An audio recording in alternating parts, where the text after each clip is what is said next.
Proceed, Duke, hear my call, and by the doom of death and woes and all. Merchant of Syracuse, plead no more. We are not partial to infringe our laws. Again, if any Syracusian born comes to the Bay of Ephesus, he dies. His goods confiscate to the Duke's dispose, unless 1,000 marks be levied, to quit the penalty to ransom him. By substance value at the highest rate cannot amount to 200 marks. Therefore, by law, thou art condemned to die. With this, my comfort, when your words are done, my woes and likewise with the evening sun. Well, Syracusian, say in brief the cause why I left thy native home and came to Ephesus. A heavier task could not have been imposed than I to speak my griefs unspeakable. Yet that the world may witness that my end was wrought by nature, not by vile offense. I'll utter what my sorrows give me leave. In Syracuse was I born and wed, unto a woman happy but for me. But prosperous voyages I often made to Bedamnum till my factor's death. And he, great care of goods at random left, drew me from kind embracements of my spouse, from whom my absence was not 6 months old before myself. Almost at fainting, under the pleasing punishment that women bear, had made provisions for her following me, and soon and safe arrived where I was. There had she not been long, but she became a joyful mother of 2 goodly sons, and, which was strange, that one so like the other as could not be distinguished but by names. That very hour, and in the selfsame inn, a mean woman was delivered, of such a burden, male twins, both alike. Those, for their parents were exceeding poor, I bought and brought up to tend my sons. My wife, not meanly proud of 2 such boys, made daily motions for our home return. Unwilling, I agreed. Alas, too soon. We came aboard. A league from a Bedamner had we sailed, before the always window-baying deep gave any tragic instance of our harm. But what dim light the heavens had grant did but convey unto our fearful minds a doubtful warrant of immediate death. Which did convey our death, though myself would gladly have embraced, yet for the incessant weepings of my wife, weeping for what she saw must come, forced me to seek delays for them and me. And thus it was, for other means was none. The sailors, having sought for safety by our boat, left the ship, then sinking right to us. My wife, more careful for the latter born, had fastened him to a small square mast, such as seafaring men provide for storms. To him, one of the other twins was bound, whilst I had been like heedful of the others.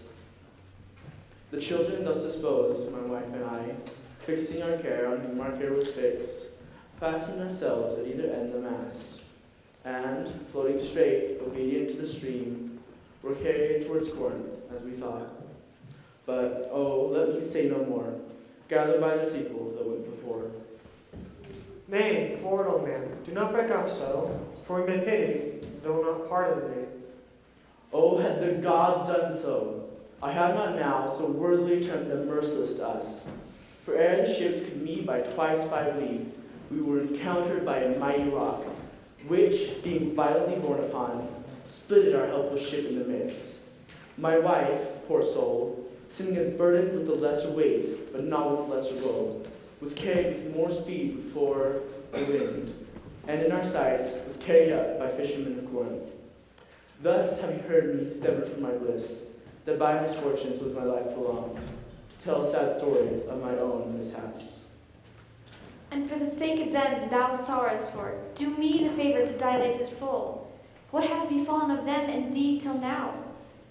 My youngest son, and yet my eldest care, at 18 years became inquisitive after his brother, and importuned me that his servant, so his case was like that of his brother, retained his name, might bear him company in the quest of them, whilst whom I labored over love to see, yet hazarded the loss of whom I loved. 5 summers have I spent in furthest Greece, roaming clean through the bounds of Asia. Then, coasting homeward, came to Ephesus, hopeless to find, yet loath to leave unsought, or here or any place that harbors men. Yet here must end the story of my life, and happy were I in my timely death, could all my travels warrant me they live. Hapless Aegean, whom the fates have marked, to bear the extremity of dire mishap. Now trust me, were it not against our laws, my crown, my oath, my dignity, my soul should sue as advocate for thee. But though there are just the death and past sentence may not be recalled, but to our honors great disparagement, and yet will we favor thee in what we can. Try all the friends thou hast in Ephesus. Beg thou or borrow to make up the sum, and live. If not, then thou art doomed to die. Jailer, take him to thy custody. I will, my lord. Hopeless and helpless the Thracian went, but to procrastinate his lifeless end.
Therefore, give out your epidamnum, lest that your goods too soon be confiscated. This very day, a Syracusan merchant is apprehended for arrival here, and not being able to buy out his life, according to the statute of the town, dies ere the very sun set in the west. There's your money I had to keep. Go, bear to the centaur where we host, and stay there, Dromio, till I come to thee. Within this hour it will be dinner time. Till that, I'll view the manners of this town, peruse the traders, gaze upon the buildings, then return and sleep within mine inn. For long travel I am, stiff and weary. Get thee away. Many a man would take you at your word, and go indeed, having so good a mien. A trusty villain, sir, that very oft, when I am dull with care and melancholy, lightens my humor with his merry jests. What? Will you walk with me about the town and then go to my inn and dine with me? Please you, I'll meet with you upon the mart, and afterward consort with you till bedtime. My present business calls me from you now. Farewell till then. I will go lose myself and wander up and down to view the city. Sir, I commend you to your own content.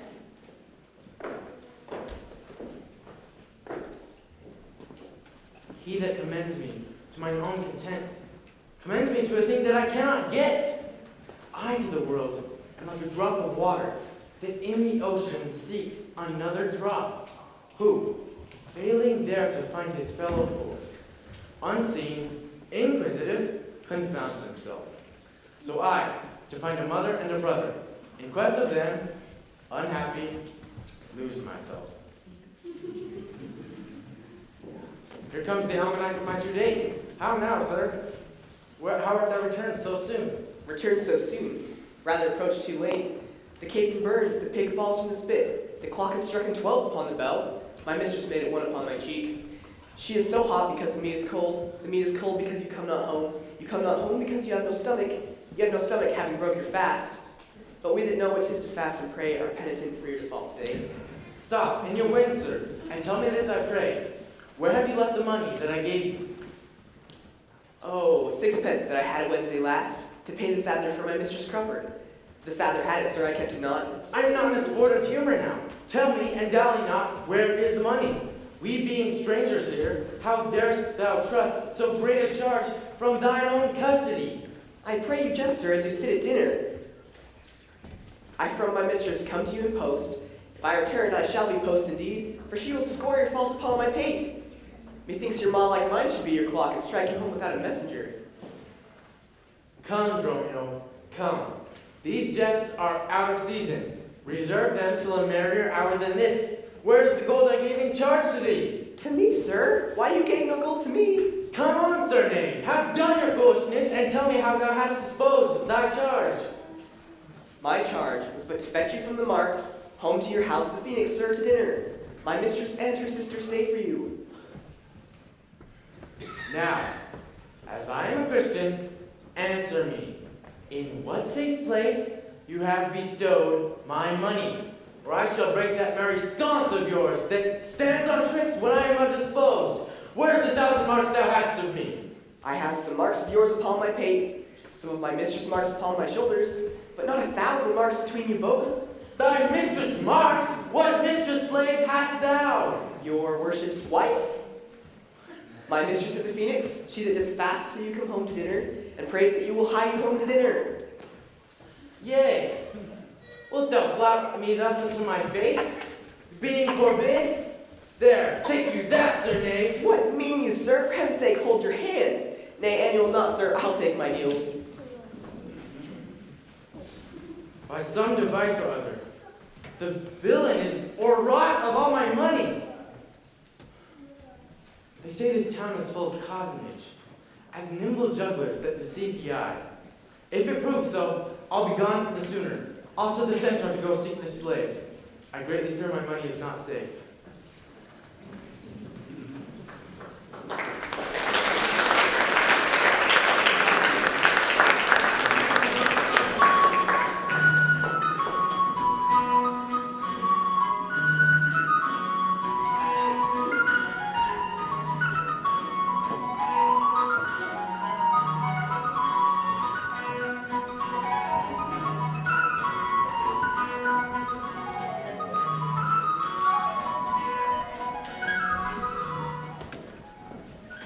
Neither my husband nor the slave returned, but in such haste I sent to seek his master.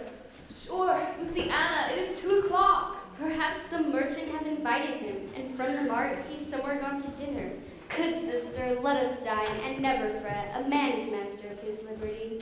Why should their liberty than ours be more? Because their business still lies out of door. Look, when I serve him so, he takes it ill. Oh no, he is the bridle of your will. There's none, but asses will be bridled so.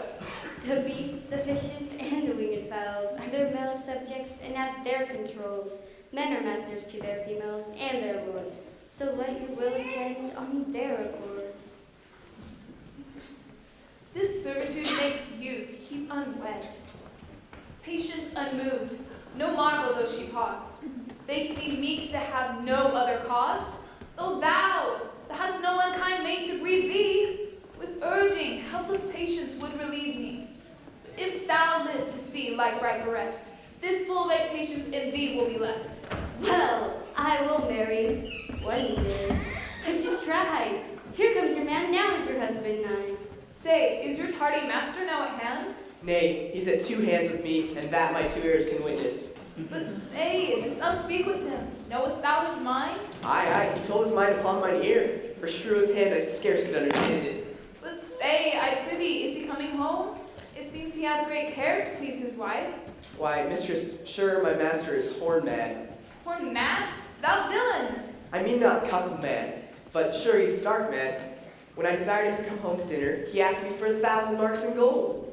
'Tis dinner time, quoth I, my gold, quoth he.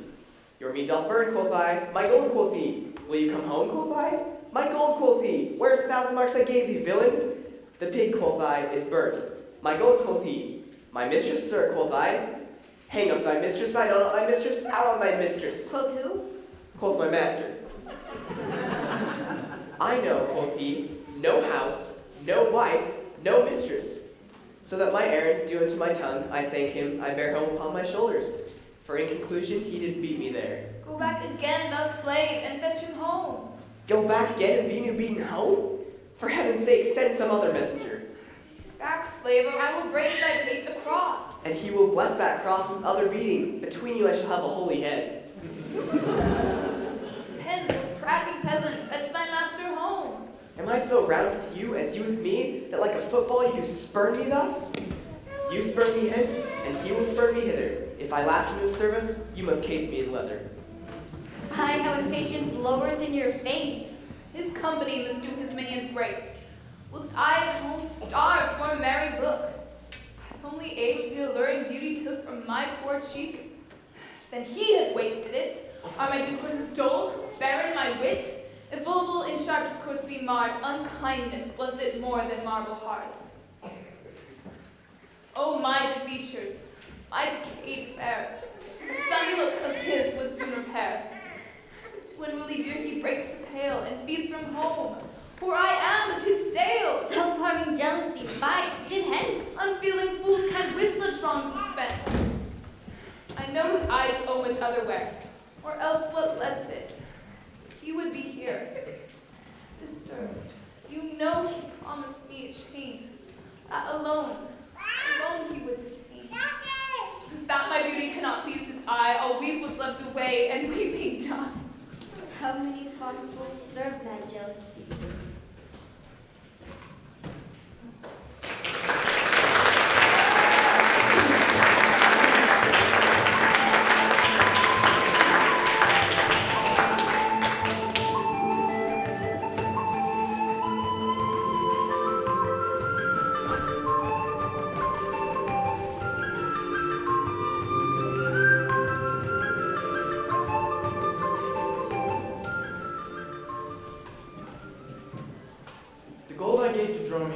Safe at the centaur, and the heedful slave has wandered forth in care to seek me out.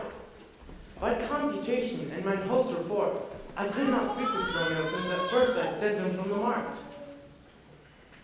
See, here he comes. How now, sir? Is your merry humor altered? As you love strokes, so jest with me again? You know no centaur, you received no gold, your mistress sent to have me home to dinner? My house was at the Phoenix?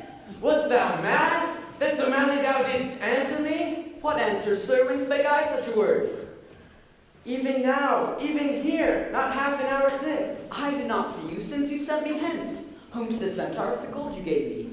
Villain, thou didst deny the gold's receipt, and told me of a mistress and a dinner, for which I hope thou feltst I was displeased. I am glad to see you in this merry vein. What means this jest, I pray you, master, tell me. Yea, think that I jeer, and dost thou jeer and flout me in the teeth? Thinkst thou I jest? Hold, take thou that, and that! Hold, sir, for heaven's sake. Now your jest is earnest. Upon what bargain do you give it me? Because that I familiarly sometimes do use you for my fool, and chat with you, your sauciness will jest upon my love, and make a comment of my more serious hours. If you will jest with me, know my aspect, and fashion your demeanor to my looks, or I will beat this method in your sconce. Sconce, call you it, and you would leave the battery. I'd rather have the head, and you use these blows long. I must get a sconce for my head, and ensconce it too, or else I shall have to seek my wit in my shoulders. But I pray, sir, why am I beaten? Dost thou not know? Nothing, sir, but that I'm beaten. Shall I tell you why? Aye, sir, and wherefore? For they say every why hath a wherefore. Why, first, for flouting me, then wherefore, for urging it on the second time to me. Was there ever any man thus beaten out of season, when in the why and the wherefore is neither rhyme nor reason? Well, sir, I thank you. Thank me, sir. For what? Marry, sir, for this something that you gave me for nothing.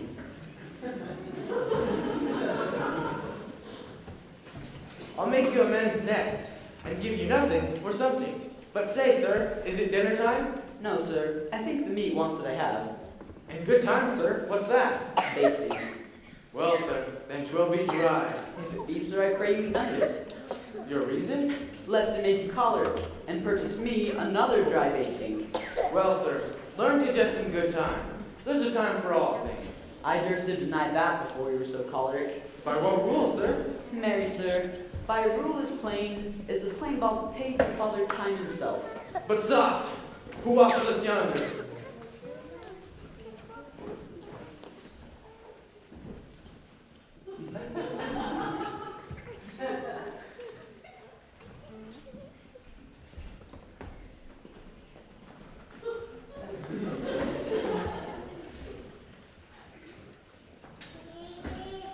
Aye, Antipholus. Look strange and frown?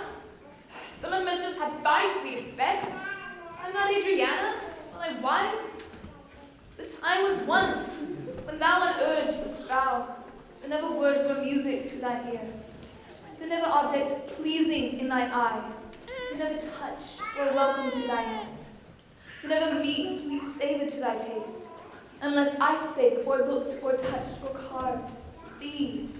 How comes it now, my husband? Oh, how comes it that thou art then estranged from thyself? Thyself, I call it, being strange to me, but undividable and corporate, and better than thy dear self's better part. Ah, do not tear thyself away from me. Keep then fair league and truce with thy true bed, and live disdained thou undishonored. Plead you to me, fair dame? I know you not.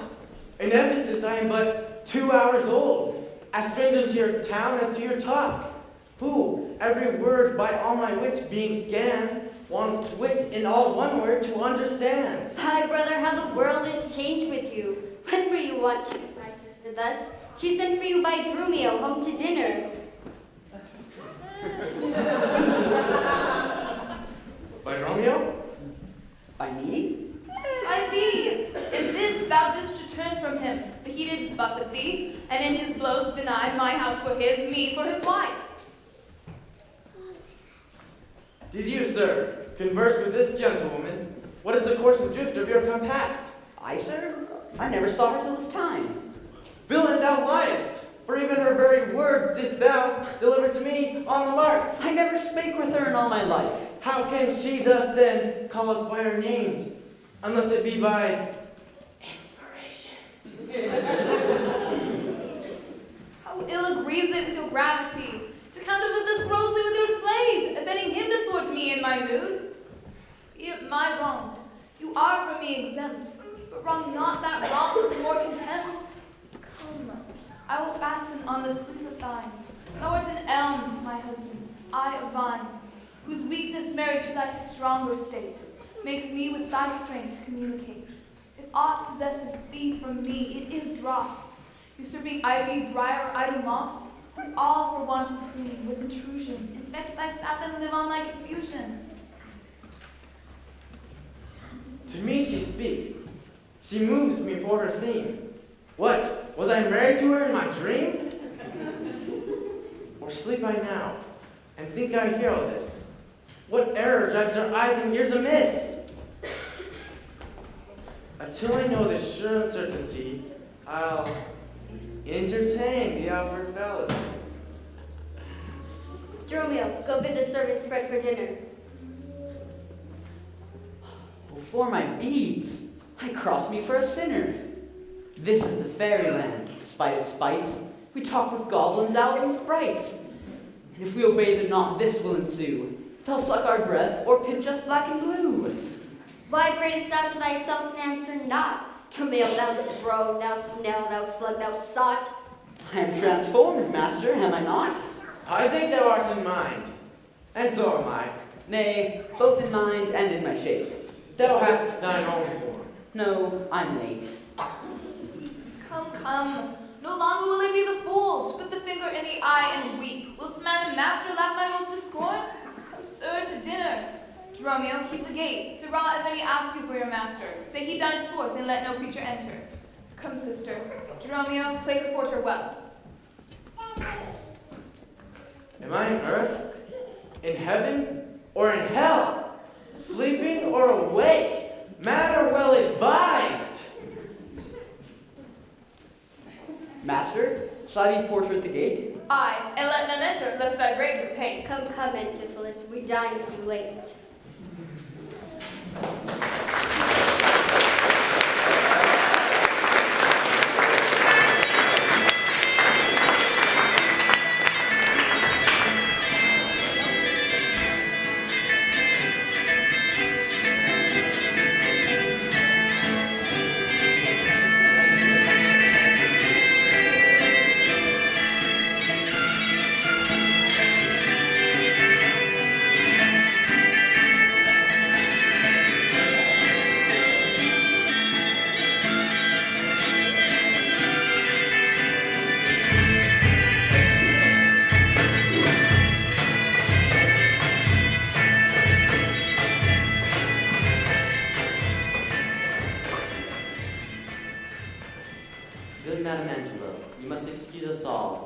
My wife assures when I keep not hours.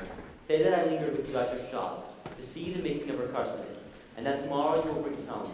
But there's a villain that would face me down. He met me on the mart, and that I beat him, and charged him with 1,000 marks in gold, and that I did deny my wife and house. Thou drunkard, thou what dost thou mean by this? Say what you will, sir, but I know what I know. That you beat me at the mark, I have your hand to show. If the skin were parchment, and the blows you gave were ink, your own handwriting would tell you what I think. I think thou art an ass. Marry, so it doth appear. By the wrongs I suffer, and the blows I bear, I should kick being kicked, and being at that pass, you would keep from my heels, and beware of an ass. You are sad, Senior Balthazar. Pray heaven our cheer may answer my good will with your good welcome here. I hold your dainties cheap, sir. You are welcome to. Oh, Senior Balthazar, either at flesh or fish, a table full of welcome makes scarce one dainty dish. Good meat, sir, is common, that every churl affords. And welcome, that's nothing but words. Small cheer and great welcome makes a merry feast. Better cheer you have, but not with better heart. But soft, my door is locked. Go bid them let us in. Maud, Bridget, Marion, Cicely, Gillian, Jen. Mome, Maltors, Capon, Coxcomb, Idiot Patch. Either get thee from the doors, thee down at the hatch. Dost thou conjure for wenches that thou callest for such store? When one is one too many, go get thee from the door. What patch has made our porter? My master stays in the street. Let him walk from whence he came, lest he catch cold on his feet. Who talks within there? Ho, open the door. Right, sir, I'll tell you when, and you'll tell me wherefore. Wherefore, for my dinner I have not dined today. Here today you must not. Come again when you may. What art thou that keepest me from the house I own? The porter for this time, sir, and my name is Dromio. Oh, villain, thou hast stolen both mine office and my name. The one there got me credit, the other mickle blame. If thou hadst been Dromio today in my place, thou wast to change thy face for a name or thy name for an ass. What coil is there? Dromio, who are those at the gate? Let my master in, Luce. Think no, he comes too late, and so tell your master. Oh, heaven, I must laugh. How about you with a proverb? Shall I set in my staff? How about you with another? That's one, can you tell? If thy name be called Luce, Luce thou hast answered him well. Do you hear, you minion? You'll let us in, I hope. I thought to have asked you. And you said no. So come help, well struck. There was blow for blow. Thou baggage, let me in. Can you tell for whose sake? Master, knock the door hard. Let him knock till it ain't. You'll cry for this minion if I beat the door down. What needs all that in a pair of stocks in the town? Who is that at the door that keeps all this noise? Upon my troth, your town is troubled with unruly boys. Are you there, wife? You might have come before. Your wife, sir knave, go, get you from the door. If you went in pain, master, this knave would go sore. Here is neither true, sir, nor welcome. We would fain have either. In debating which is best, we shall part with neither. They stand at the door, master. Bid them welcome hither. There is something in the wind that we cannot get in. You would say so, master, if your garments were thin. Your cake here is warm within. You stand here in the cold. It would make a man mad as much to be so body sold. Go fetch me something. I'll break open the gate. Break any break in here, and I'll break your knave's pate. Man may break a word with you, sir, and words are but wind. I break it in your face, so you break it not behind. It seems thou wantest breaking. Out upon thee, hind. Well, I'll break in. Go fetch me a crow. A crow without feather? Master, mean you so? Go get thee gone. Fetch me an iron crow. Have patience, sir. Oh, let it not be so. Herein you were against reputation, and drawn within the compass of suspect the inviolated honor of your wife. Be ruled by me, depart in patience, and there's the tiger all to dinner. You have prevailed. I will depart in quiet. And in despite of mirth, mean to be married. I know a woman vexed in discourse. Her a week's dinner. Get you home and fetch the chain. By this I know 'tis made. Bring it, I pray, before it can find. That's the house that chain will I bestow.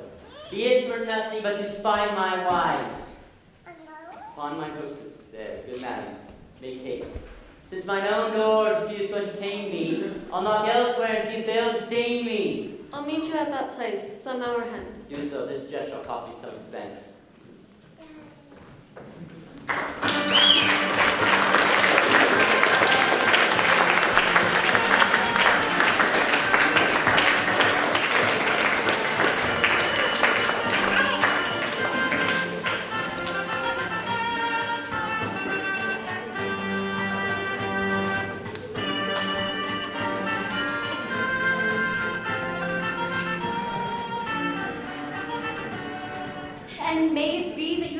I forgot a husband's office?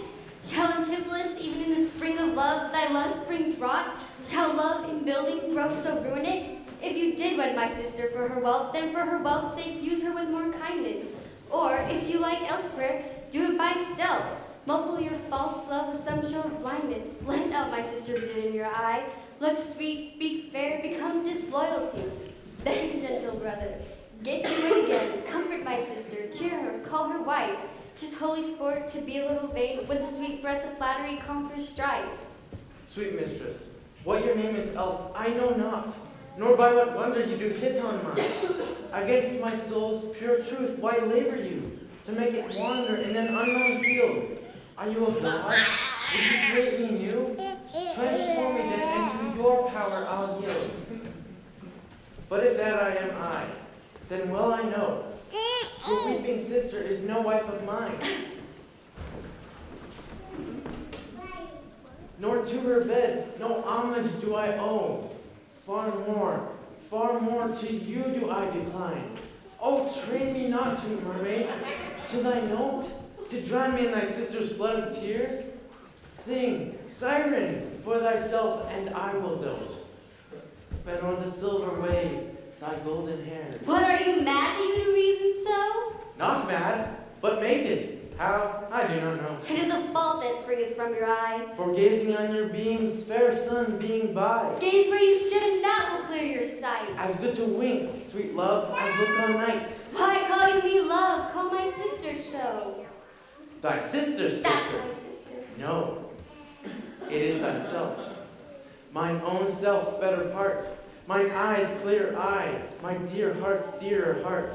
My food, my fortune, and my sweet hope's aim. My soul earth's heaven, and my heaven's claim. All this my sister is, or it should be.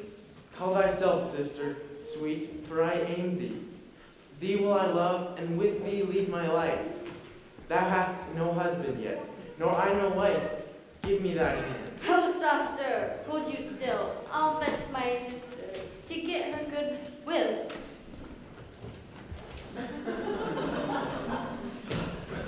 How now, Dromio? Where runnest thou so fast? Do you know me, sir? Am I Dromio? Am I your man? Am I myself? Thou art Dromio. Thou art my man. Thou art thyself. I am an ass, a woman's man, and beside myself. What woman's man and how besides thyself? Marry, sir, besides myself. I am due to a woman, one that claims me, one that haunts me, one that will have me. What claim lays she to thee? Marry, sir, such claim as you would lay to your horse, and she would have me as a beast. Not that I, being a beast, she would have me, but that she, being a very beastly creature, lays claim to me. Where is she? Marry, sir, she's the kitchen wench, and all grease, and I know not what use to put her to, but to make a lamp of her and run from her by her own light. I warrant her rags and the tallow in them will burn a Poland winter. If she lives till doomsday, she will burn a week longer than the whole world. What complexion is she of? Swart, like my shoe, but her face nothing like so clean kept. For why? She sweats, that a man may go over shoes in the grime of it. That is a complexion that water will mend. Go, hide thee presently close to the road, and if the wind blow any way from shore, I will not harbor in this town tonight. If any bark put forth, come to the mark, where I will walk till thou return to me. If everyone knows us, and we know none, 'tis time, I think, to trudge, hack, and be gone. As from a bear a man would run for life, so fly I from her that would be my wife. There's none but witches do inhabit it, and therefore 'tis high time that I were hence. She that doth call me husband, even my soul doth for a wife abhor, but her fair sister, possessed with such a gentle sovereign grace, of such enchanting presence and discourse, hath almost made me traitor to myself. But, lest I be guilty to self-wrong, I'll stop mine ears against the mermaid's song. Master Antipholus? Aye, that's my name. I know it well, sir. Lo, here's the chain. I thought to obtain you at the Porcupine. The chain unfinished made me stay this long. What is your will that I shall do with this? Well, please yourself, sir. I have made it for you. For me, madam, I bespoke it not. Not once, nor twice, but 20 times you have. Go home with it, and please your wife withal. And soon at supper time, I'll visit you, and then receive my money for the chain. I pray you, madam, receive the money now, for fear you ne'er see chain nor money more. You are a merry man, sir. Fare you well.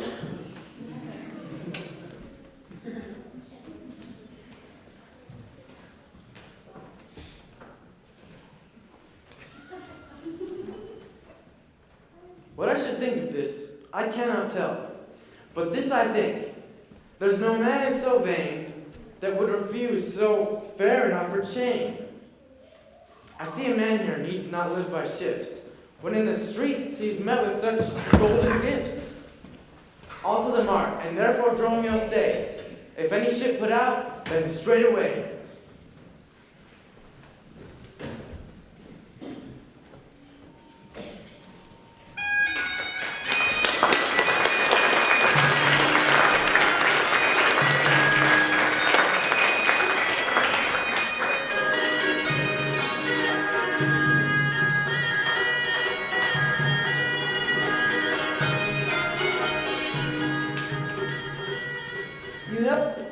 The sum is due, and since I have not much importuned you, nor had I not now, but that I am bound to Persia, and would like guilders for my voyage, therefore make present satisfaction, or I'll attach you by this officer.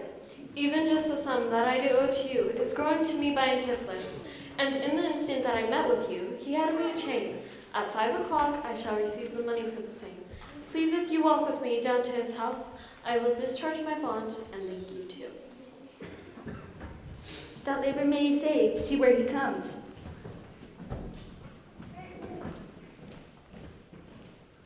While I go to the goldsmith's house, go thou and buy a rope's end. That will I bestow among my wife and her confederates, for locking me out of my doors by day.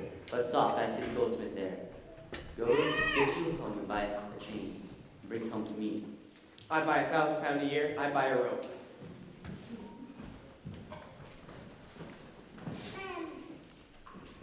A man is well helped up to trust in me. I promised your presence and the chain, but neither chain nor goldsmith came to me. Saving your merry humor, here's the note. How much your chain weighs, that must carat, the finest of gold in a chargeable fashion, which doth amount to 3 odd ducats more than I stand indebted to this gentleman. I pray you, see him presently, discharge, for he is bound to sea and stays but for it. I am not furnished with present money. Besides, I have some business in the town. Good madam, take the stranger, and with you take the chain. Bid my wife disperse the sum on receipt thereof. Perchance I'll be there as soon as you. Then you will bring the chain to her yourself. No, bear with you, lest I come not time enough. Well, sir, I will. Have you the chain about you? And if not so, I hope you have, or else you may return without your money. Nay, come, I pray you, sir, give me the chain. Both wind and tide stays for this gentleman, and I to blame have held him here too long. Good heaven, use this dalliance to excuse your wicked promise to the porcupine. I should have chided you for not bringing it, but like a shrew, you first begin to brawl. The hour steals on. I pray you, madam, dispatch. You hear I importunes me, the chain. Why, give it to my wife and fetch your money. Come, you know I gave it you. Either send the chain, or send by me some token. Fie, you run the streamer out of breath. Come, where's the chain? I pray you, let me see it. My business cannot brook this dalliance. Please, madam, say where you'll answer me or no, or I'll attach you by this officer. I answer you, what should I answer you? The money that you owe me for the chain. I owe you none till I receive the chain. You know I gave it you half an hour since. You gave me none, you wronged me much to say so. You wronged me more, sir, and denied it. Consider how it stands upon my credit. Well, officer, rest out my suit. I do, and charge you in the Duke's name to obey me. This touches me in reputation. Either consent to pay the fee for me, or I attach you by this officer. Consent to pay thee that I never had, arrest me, foolish fellow, if thou darest. Here's thy fee. Arrest him, officer. I would not spare my brother in this case if he should scorn me so apparently. I do arrest you, sir. You hear the suit. I obey thee till I give thee bail, But madam, you buy the sport as dear as all the metal in your shop will answer. So, sir, I shall have law Ephesus to your notorious shame. I doubt it not. Master, there's bark of epidemna. This says, but till their owner comes aboard, and then, sir, bears away. Our frottage, sir, I have conveyed aboard, and I've bought the oil, balsamum, and aquavita. The ship is in her trim, the merry wind blows fair from land, and they stay for not at all, but for their owner, master, and yourself. How now, madman? Thou heat a sheep, what ship of Epidamnum stays for me? A ship you sent me to hire waftage. I sent thee for a rope and told thee to what purpose and what end. You sent me, sir, for a rope's end to sea. You sent me to the bay, sir, for a bark. I will debate this matter at more leisure, and teach your ears to listen with more heed. To Adriana, villain, hide thee straight. Give her this key, and tell her in the desk that's covered over with Turkish tapestries, there is a purse of ducats. Let her send it. Tell her I am arrested in the street, and that shall bail me. Hide thee, slave, be gone. On officer to prison till it come.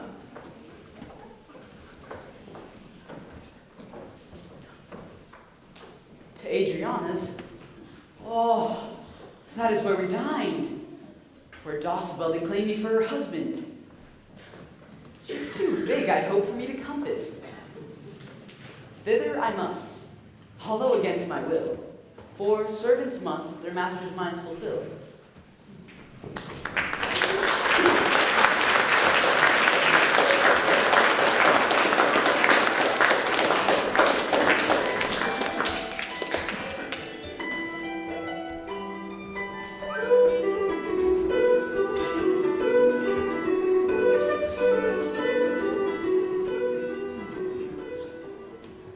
Ah, Luciana, did he tempt thee so? Mightest thou perceive assuredly in his eye that he depleted earnest? Yea or no? Looked he red or pale or sad or merrily? What observation madest thou in this case of his heart's meteors tilting in his face? First, he denied you had in him no right. He meant he did me none, the more my spite. Then swore he that he was a stranger here. And true he swore, yet forsworn he were. Then pleaded I for you. And what said he? That love I begged for you, he begged of me. With what persuasion did he tempt thy love? With words that in an honest suit might move. First he did praise my beauty, then my speech. Did speak him fair? Have patience, I beseech. I cannot, nor I will not hold me still. My tongue, though not my heart, shall have his will.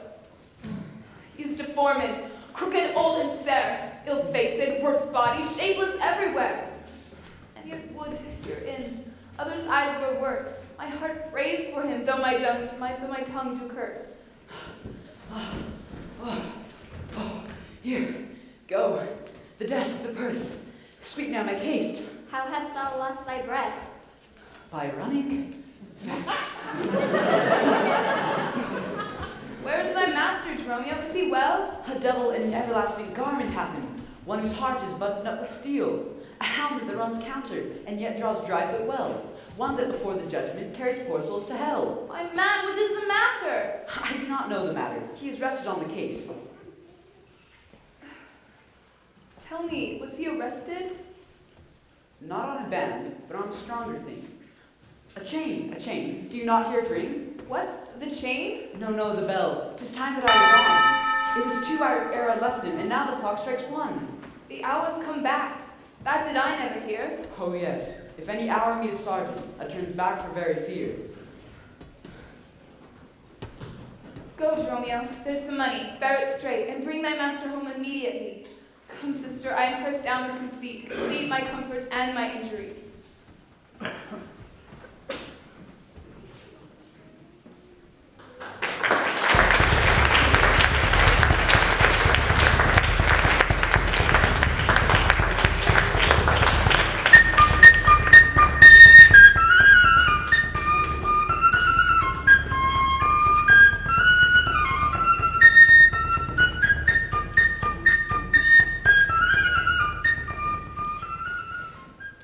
There's not a man I meet, but doth salute me, as if I were their well-acquainted friend, and everyone doth call me by my name. Master, here's the gold you sent me for.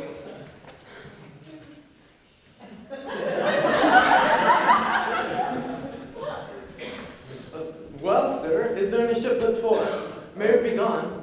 Why, sir, I brought you word an hour since that the bark expedition put forth tonight. Then were you hindered by the sergeant to tarry for the horde. Delayed, here are the angels you sent for to deliver you.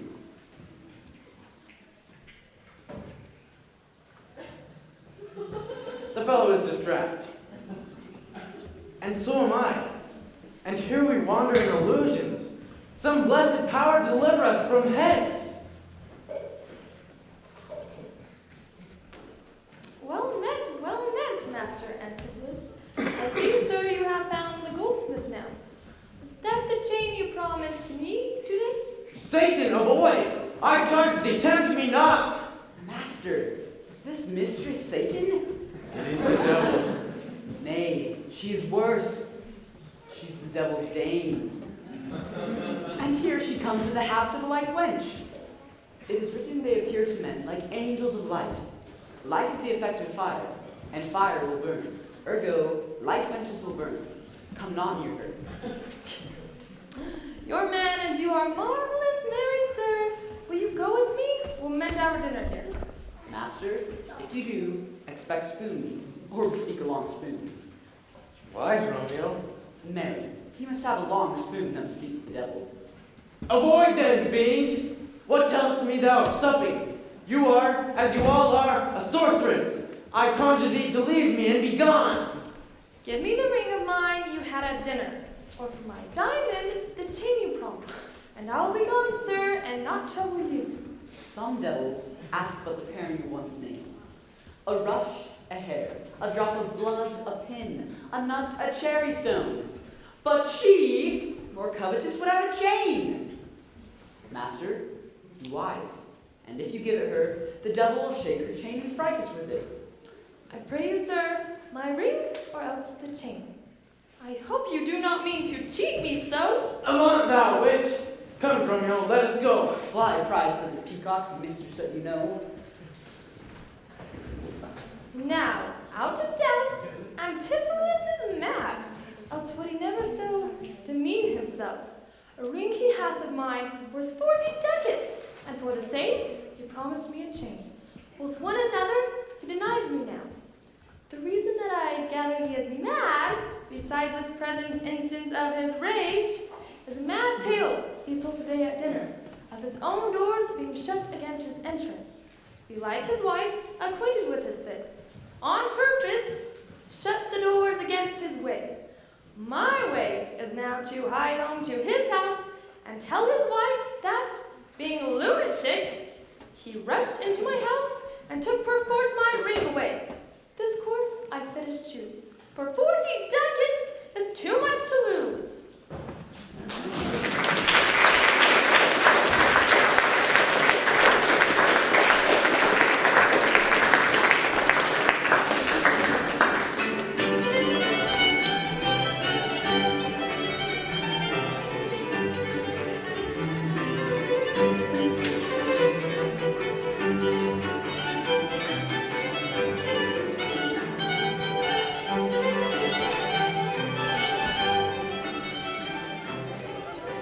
Fear me not, man. I will not break away. I'll give thee or I leave thee so much money as to warrant thee as I am rested for. My wife is in a way with me today and will not lightly trust a messenger that I should be attached to Nemesis. I tell you the 12 sound partially in her ears. But here comes my man. I think he brings the money. How now, sir? Have you that I sent you for? Here's that, I warn you, pay them all. But where's the money? Why, sir, I gave the money for the rope. 500 ducats billing for rope? Last year you, sir, 500 at the rate.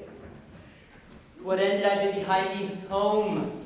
To a rope's end, sir, and to that end am I returned. And to that end, sir, I welcome thee. Good sir, be patient. Nay, 'tis for me to be patient. I am in adversity. Good now, hold thy tongue. Nay, rather persuade him to hold his hands. Thou senseless villain. I would I were senseless, sir, that I might not feel your blows. Thou art sensible in nothing but blows, and so is an ass. I am an ass indeed. You may prove it by my long years. I have served him from the hour of my nativity to this instant, and have nothing in his hands for my service but blows. When I am cool, he heats me with beating. When I am warm, he cools me with beating. Come, go along, my wife is coming yonder. How say you now? not your husband mad? His incivility confirms no less. Good Dr. Pinch, you are a conjurer. Establish him in history sense again, and I will please you what you will demand. Lass, how fiery and how sharp he looks. Mark how he trembles in his ecstasy. Give me your hand and let me feel your pulse. Here's my hand. Let it fill your ear. I charge thee, Satan, housed within this man, to you possession to my holy prayers, and to thy state of darkness hide thee straight. I conjure thee by all the saints in heaven. Peace, doting wizard, peace. I am not mad. Oh, that thou wert not, or distressed soul. You minion! Are these your customers? Did this companion with the saffron face revel and feasted at my house whilst upon me the guilty doors were shut, and I denied to enter in my house? Oh, husband, heaven did know you dined at home. Where would you had remained until this time? I dined at home? Thou, villain, what sayest thou? Well, sir, sooth to say, you did not dine at home. Were not my doors locked and I shut out? Purdy, your doors were locked and you shut out. Did not she herself revile me there? Sans fable, she herself reviled you there. Did not her kitchen maid rail, taunt, and scorn me? Certes she did, the kitchen vessel scorned you. Did not I enraged depart from thence? In verity you did. My bones bear witness that since have felt the vigor of your rage. It's good to soothe him in these contraries. It is no shame. The fellow finds his babe, and yielding to him, his frenzy. Thou art stubborn to go sit to arrest me. Alas, I sent you money to redeem you. By Dromio, who came in haste for it. Money by me? Heart and goodwill you might, but surely, master, not a rag of money. What didst thou not her for purse of ducats? He came to me, and I delivered it. And I witnessed with her that she did. Heaven and the rope maker bear me witness that I was sent for nothing but a rope. Mistress, both man and master possess. I can tell it by their pale and deadly looks. They must be bound and laid in some dark. Say wherefore didst thou log me forth today, and why didst thou deny the bag of gold? I say I did not, gentle husband, lock thee forth. And I, gentle master, received no gold, but I confess that we were locked out. Dissembling villain, thou speakest false in both. Dissembling woman, thou art false and all, make a lonesome object scorn me. But with these nails I'll pluck out these false eyes, and would be me the shameful sport. Oh, bind him, I could not come near me. More company, the fiend is strong within him. Oh, me, poor man, how pale and wan he looks. What, will you murder me? Thou jailer! Thou, I am thy prisoner, wilt thou suffer them to make a rescue? Masters, let him go. He is my prisoner, and you cannot have him. What wilt thou do, thou peevish officer? Hast thou delight to see a wretched man do outrage and displeasure to himself?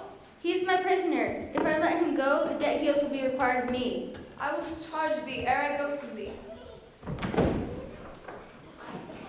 Bear me forthwith unto his creditors, and I, knowing how the debt grows, will pay it. Good master doctor, see him safe conveyed home to my house. Oh, most unhappy day. Heaven help poor souls, how I did do talk. Go, bear him hence. Sister, go you with me?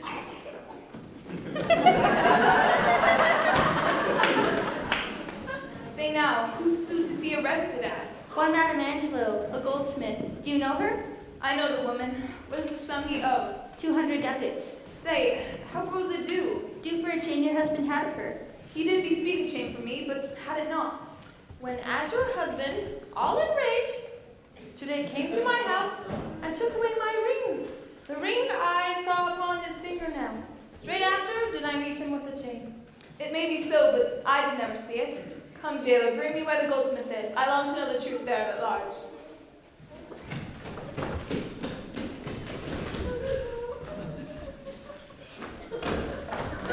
Heaven, for thy mercy, they are loose again. And come with naked swords. Let's call more help to have them bound again. Away! They'll kill us!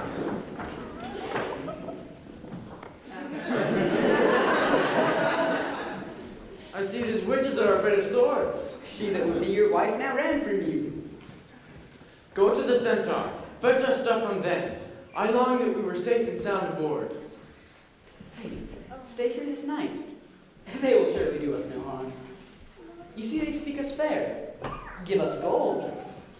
Methinks that they are such a gentle nation that, but for the mountain of mad flesh that claims marriage of me, I could find it in my heart to stay here still and turn witch. I will not stay here tonight for all the town. Therefore, away to get ourselves aboard.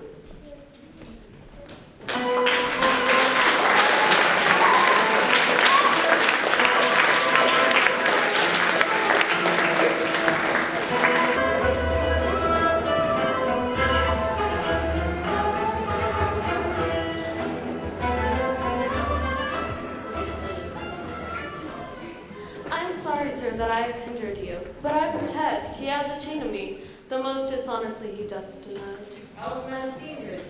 A very reverend reputation, of credit infinite, highly beloved, second to none that lives here. His word might bear my wealth at any time. Softly, honor, he walks. 'Tis so, and that self-chain about his neck, which he forswore most monstrously to have. Good sir, draw near to me, I'll speak to him. Senior Antiphilus, I wonder much that you would put me to this shame and trouble, and not without some scandal to yourself. With circumstance and oaths, so to deny this chain, which now you wear so openly. Besides the charge, the shame, imprisonment, you have done wrong to this my honest friend, who but for staying on our controversy, had hoisted sail and put to sea today. This chain you have me, can you deny it? I think I had. I never did deny it. Yes, that you did, sir, and forswore it too. Who heard me to deny it and forswear it? Why, these ears of mine. Thou knowest, 'tis pity that any honest man resort with walk. Thou art a villain to impeach me thus. I'll prove mine honor and mine honesty to thee presently, if thou darest stand. I do, and dare defy thee for a villain. Hold! Hurt him not! For heaven's sake, he is mad! Some, get within him, take his sword away, bind Romeo too, and bear them to my house. Run, master, run, for heaven's sake. Take a house. This is some priory, in or we are spoiled.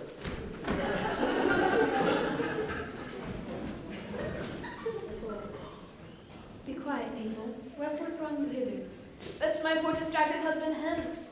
Let us come in that we may bind him fast and bear him home for his recovery. I knew he was not in his perfect wits. Sorry now that I had drawn him.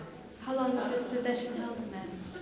This week he hath been heavy, sour, sad, and much different from the man he was. Till this afternoon his passion ne'er brake into extremity of rage. Hath he no loss, much wealth by wreck of sea? Buried some dear friend? Hath not else his eye astrayed his affection in unlawful love? A sin prevailing much in youthful men, who give their eyes the liberty of gazing. Which of these sorrows is he subject to? None of these, except it be the last, namely some love that drew him off from home. You should have for that reprehended him. Why, so I did. Ah, but not rough enough. As roughly as my modesty would let me. Happily in private? And in assemblies too. Ah, but not enough. It was the copy of our conference. In bed he slept not for my urging it. At board he fed not for my urging it. Alone it was the subject of my theme.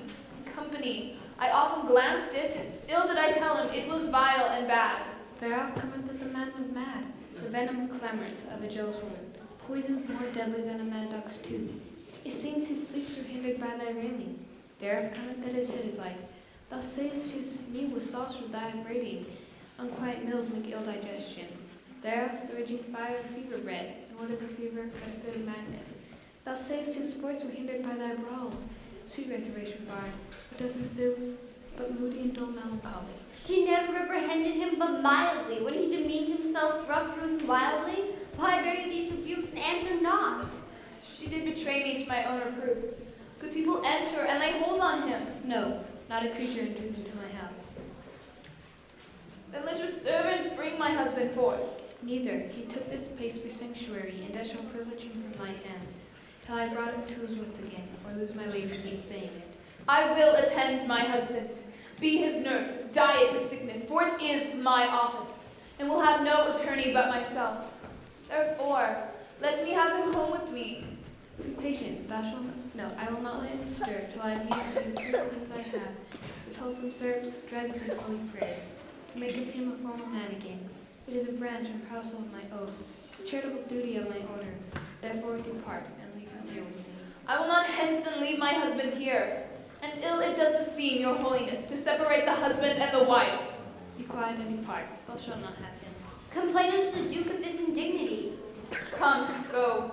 I will fall prostrate at his feet, and never rise until my tears and prayers have won his grace to come in person hither and take pre-force my husband from the abbess.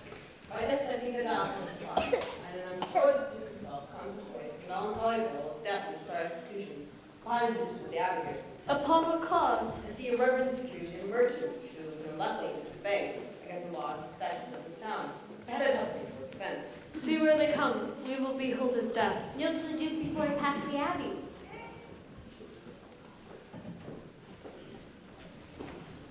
Yet, once again, if it is vengeance on this our friend, he shall die so much intimidated.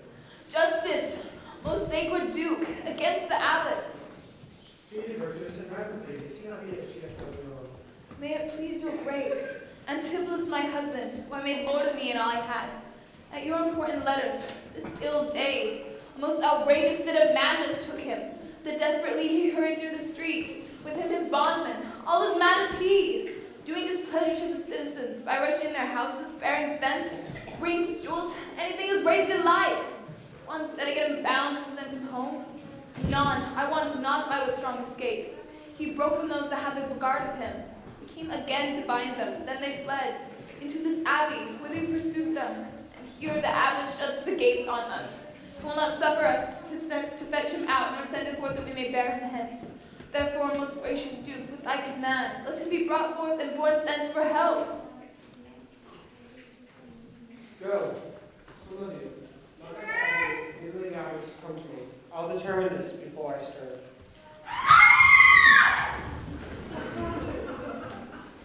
Oh, Mistress, shift and save yourself. My master and his man are both burglars, and beaten the man to rope, and bound the doctor, whose spirit they have singed off with brands of fire.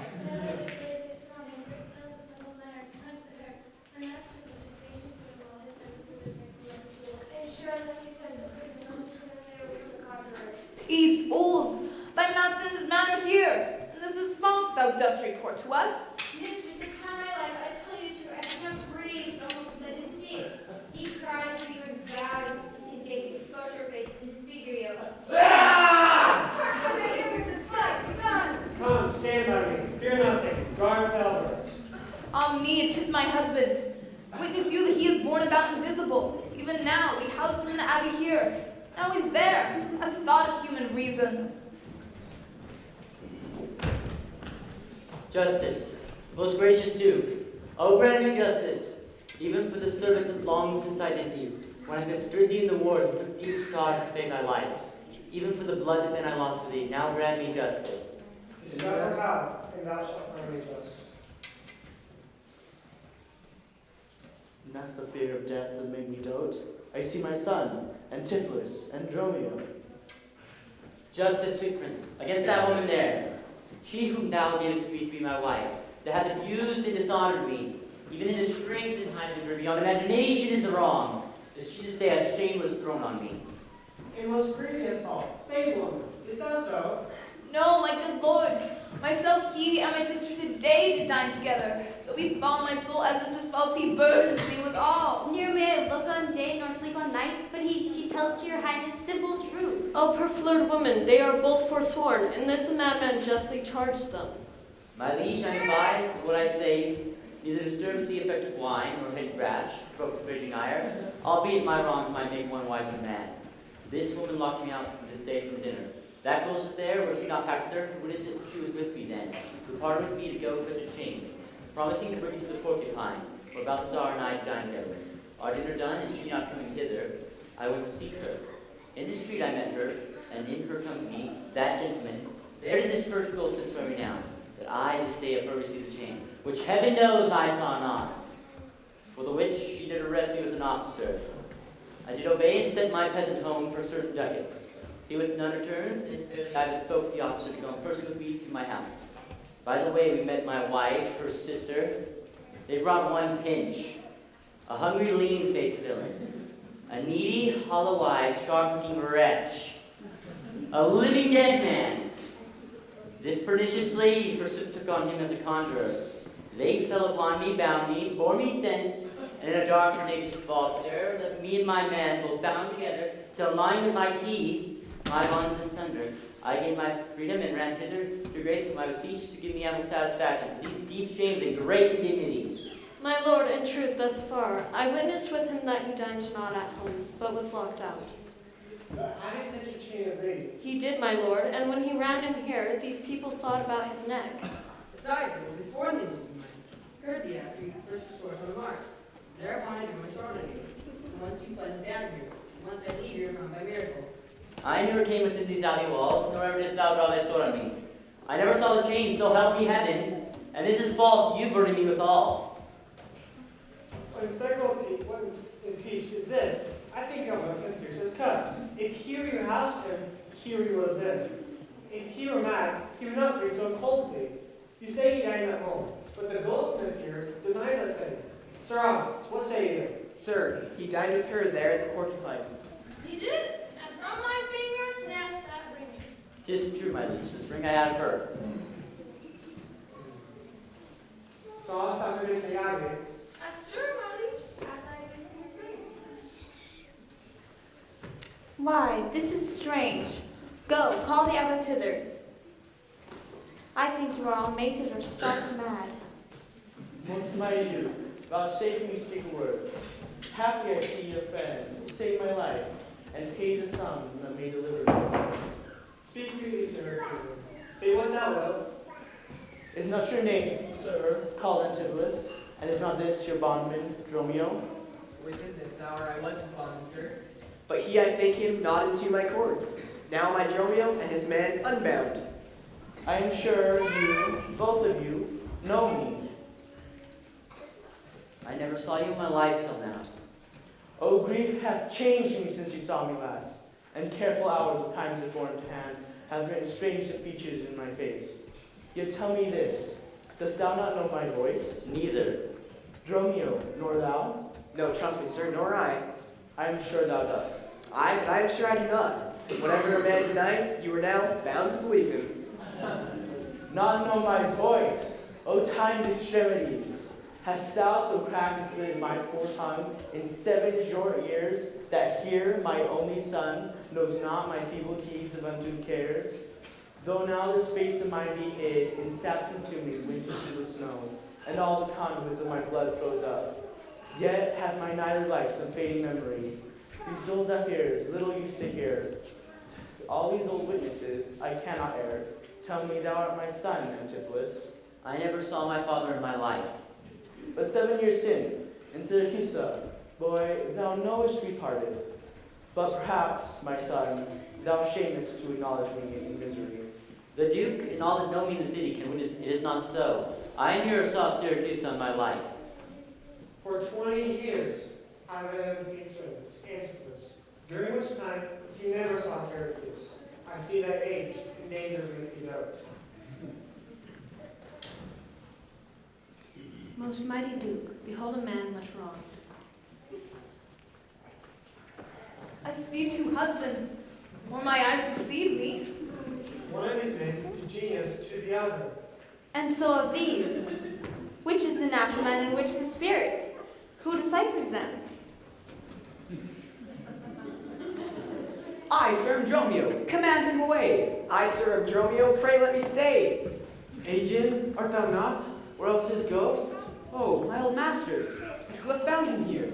Whosoever bound him, I will loose his bonds, and gain a husband by his liberty. Speak, old Aegean, if thou beest a man, hast a wife once called Amelia, that bore thee at a bird and 2 fair sons. Well, if thou beest the same Aegean, speak and speak unto the same Amelia. If I dream not, thou art Amelia. If thou art she, tell me, where is that son that floated away with thee on that fatal raft? By men of Epidamium, he and I, the twin Dromio, all were taken up. But by and by rude fishermen of Corinth, by force, took Dromio and my son from them, and me they left with those of Epidamium. What then became of them, I cannot tell. I think this fortune that you see me in. Why, here begins this morning's story, right?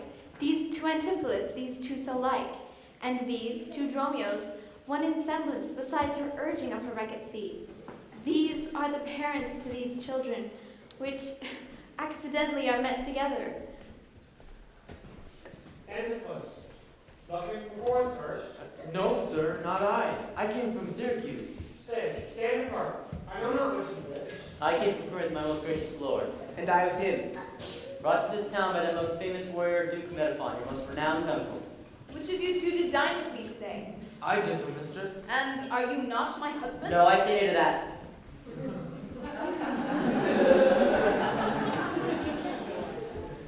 And so do I. Yet did she call me so. And this fair gentlewoman, her sister here, did call me brother. What I told you then, I hope I shall have leisure to make good. If this be not a dream I see and hear. Sir, that is the chain you had of me. I think it be, madam. I deny it not. And you, madam, for this chain arrested me. I think I did, sir. I deny not. I sent you money, sir, to be your bell, by Dromio, but I think he brought it not.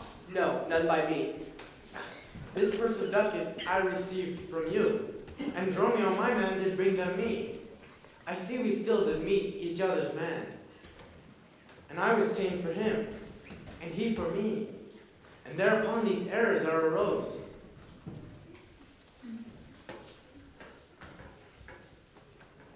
These ducats upon I for my father here. Nay, let thy father after the lunch. Sir, I must have that diamond from you. Here, take it, and much thanks for my good cheer.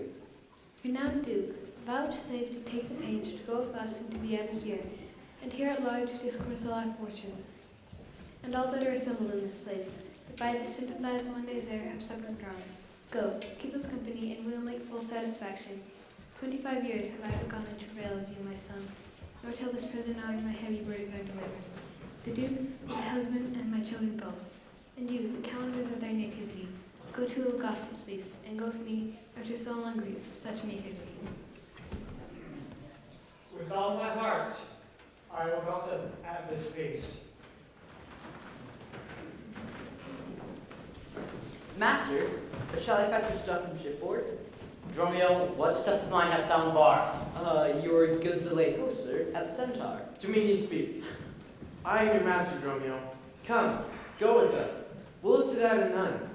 Embrace thy brother there. Rejoice with him. There's a maiden at your master's house, the kitchen me for you today at dinner. She now shall be my sister, not my wife.